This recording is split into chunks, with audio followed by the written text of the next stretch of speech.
我想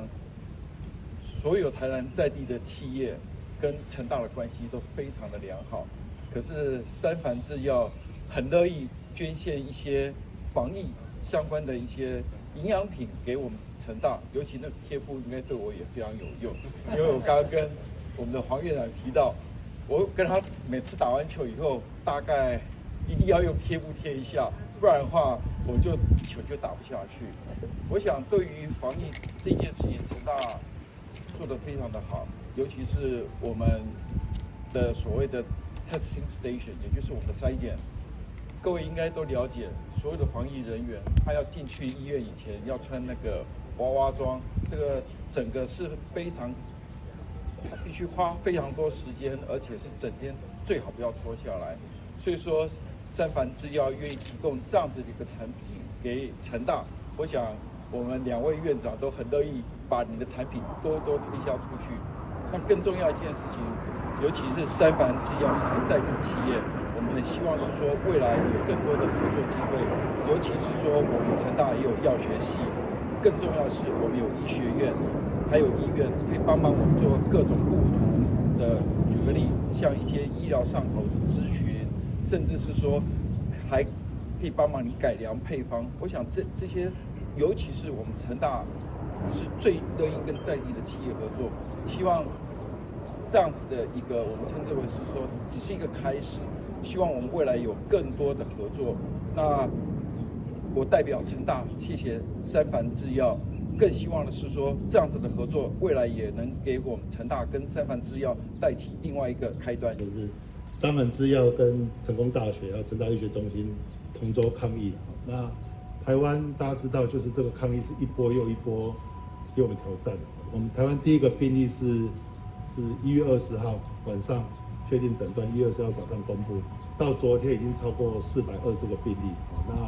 对我们的就是一波又一波的挑战。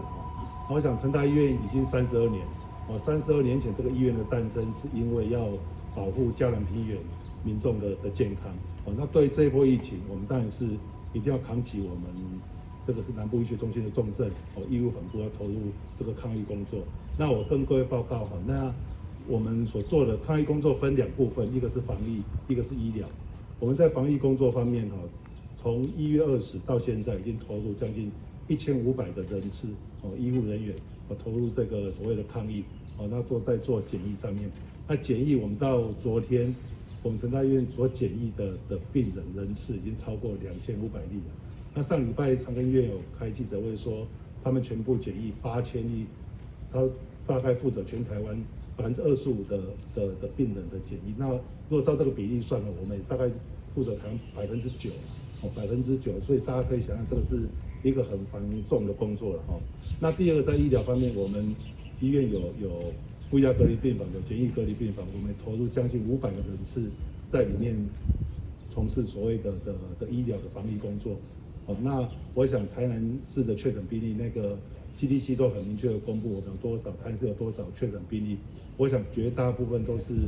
这个照护责任都是落在整个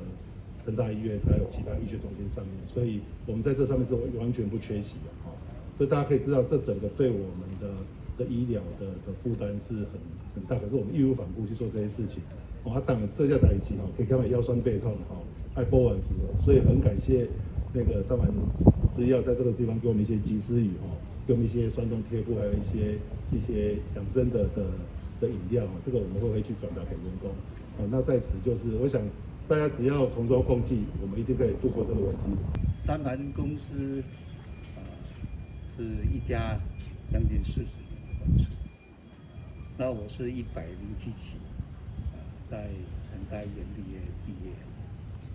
那我记得上课的时候，在楼梯边都有一句话，今天我们是以成大为荣，明天呢成大院为荣。我觉得第一次到学校看到这句话，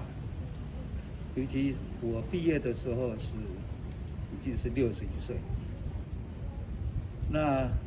当然有这个机会，毕业以后，我现在就有机会去念中国医大的这个新药开发的博士班。那么每一次上课经过那个过程，我就会想，应该这是上苍给我个机会来这里学习，因为年纪真的蛮大，因为我那一班我应该是比较高龄毕业，不过非常的感觉这个机会是难得。那么有这个缘分以后，毕业以后啊，每一年学校的活动，包括我们 EMBA 去戈壁，还有成大的这个运动会，我们只要成大的需要，都是我们三藩制药所有的员工愿意来配合。那么今天我想，这个疫情对我们这个60、70岁的人来说，应该是从来没有想过。那么这一次经过我公司的同仁，还有盛章哥，还有这个我们成大的学长跟师长，有这个机会让我们参与这样的一个活动。那么在这里，我仅代表公司谢谢所有在第一线这个医护的同仁的这个人员，大家都很辛苦。我们只是聊表小小的建议，谢谢大家给我机会，谢谢。